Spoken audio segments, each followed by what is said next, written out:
Controversy, controversy, controversy, guys. If you haven't picked up on it yet, I'm not necessarily one to shy away from controversy or have conversation about controversial topics, and we're going to have one of those today. CWD. For people who are from Michigan, Wisconsin, who have dealt with, law changes as far as hunting seasons and things like that, and rule changes because of CWD, man, I don't know. It just has a lot of people on edge. It's one of those topics that people have a hard time believing in it. Is it really an issue? And to be honest with you guys, I kind of find myself in the same boat. I want to go over a couple different topics, a couple different points as to things that don't make sense to me. They're problems. I can't add everything up and make sense that CWD is a huge issue. Now, don't get me wrong. I'm not here saying that it's not and it doesn't exist. I mean, that's a conversation that's had in our industry, and quite frankly, I don't know whether to believe it or not, but I can have my own opinions, and we're going to go over some of those.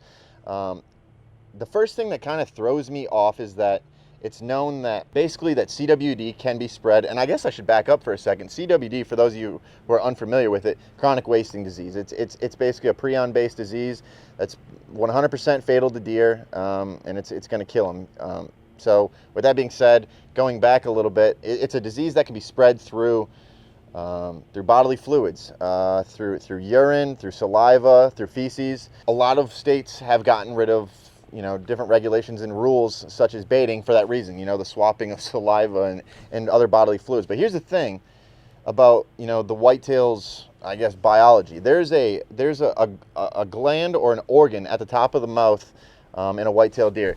It's called the vomeronasal organ, okay? And what that organ is used for is basically to test urine, okay?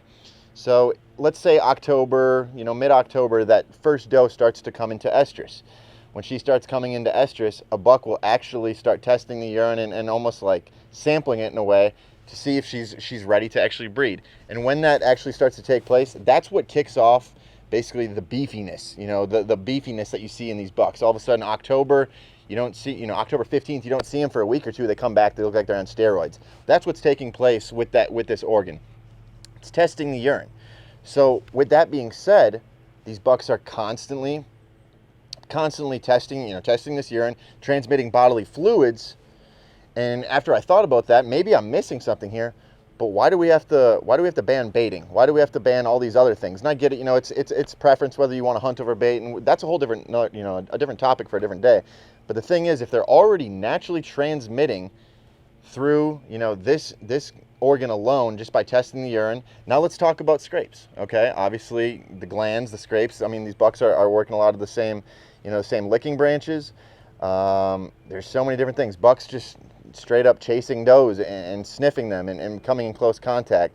These fawns, it's just a million different ways that we can go about this. So then I hear, we can't bait because it'll basically spread CWD. It doesn't really add up to me.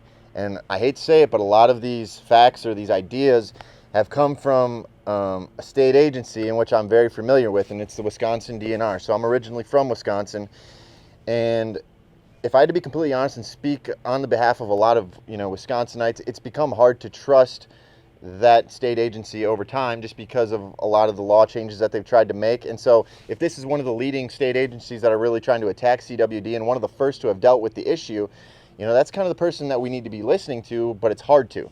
If you're from Wisconsin, you're familiar with some of the season changes they've tried to incorporate, and I think it's CWD related, similar to what they did in Michigan, try to add longer seasons. And as hunters, we're not seeing the deer that we used to see anyway.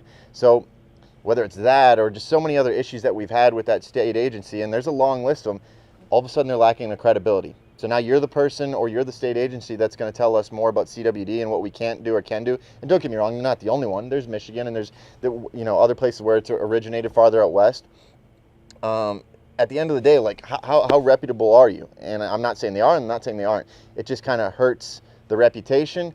And at the end of the day, it's like we got people questioning CWD. 20 years, give or take. It's been down in the Madison, Wisconsin area. And if you look at the maps in which it was spread, or allegedly spread over time, not much has changed. So for this to be 100% fatal, where are the dead deer? Why are we not finding the dead deer? Anything like that, And like I said, no spread. I mean, going back to those maps, if you look at the 20-year maps, You're just not seeing it. And so I've heard other podcasts, other guys talking about it, especially the Meat Eater podcast recently. I heard Doug Duren kind of talk about, his portion of the driftless area in Wisconsin near Madison, and he truly believes that, people are abiding by the laws that have been put in place, whether you can only dispose of your deer in certain places, getting them tested, doing all these things. And although he might be a believer in doing that stuff, I think I would honestly speak on the majority of people that I know in my home state that aren't really taking those precautions. So if you were to ask somebody like him, why are we not seeing the spread? That would be his answer as to everybody's following the rules. Everybody's following the rules. But as a resident, and once again, this is an opinion. The Wisconsin DNR lacks a lot of credibility within the hunting culture in Wisconsin, and so how many people are actually listening? How many people are actually abiding by these laws? Doug Duren kind of thinks that a lot of people are. I just don't think that they are. So are people abiding by these rules? Is it 100% fatal? And that's something I struggle with, and I know a lot of other people do, just because, like I said, we're not finding the carcasses. We're not finding these dead deer. When people are out scouting and doing these things, and it's not nearly as relatable as something like EHD. So those of you who are not familiar with EHD is another disease that really hits a lot of those states that see a lot of droughts, and basically the water recedes, and there's a mite in which it basically hides in the mud or sits in the mud, and these deer will go up to these watering holes that have the water's receded, and now there's mud and there's mite in the mud, and they'll step into this, and then it infects them, and it's got a very high mortality rate as well, but not 100%. But yet we're still finding a lot of the corpses, a lot of the carcasses from these deer. You can smell them. On a bad EHD year, it's like the apocalypse for whitetail deer. You might see up to 70% of the deer herd die. If CWD is transmitted as easily as they say, why are we not seeing this? Why are we not having this happen year after year after year, where we find the carcasses, find dead deer? There's just a lot that doesn't add up. And I'll be honest, guys, when a lot of the information, a lot of the research comes from a state agency, and that's lacked credibility over the course of the past 20 years, it's hard. And it puts hunters in a really tough spot. They want you to help fund the research and things like that. And it's just like, it just puts everybody in a tough spot. So at the end of the day, a lot of this is my opinion, but CWD, it's kind of one of those things, guys, that I just can't help but to throw my hands up in the air about.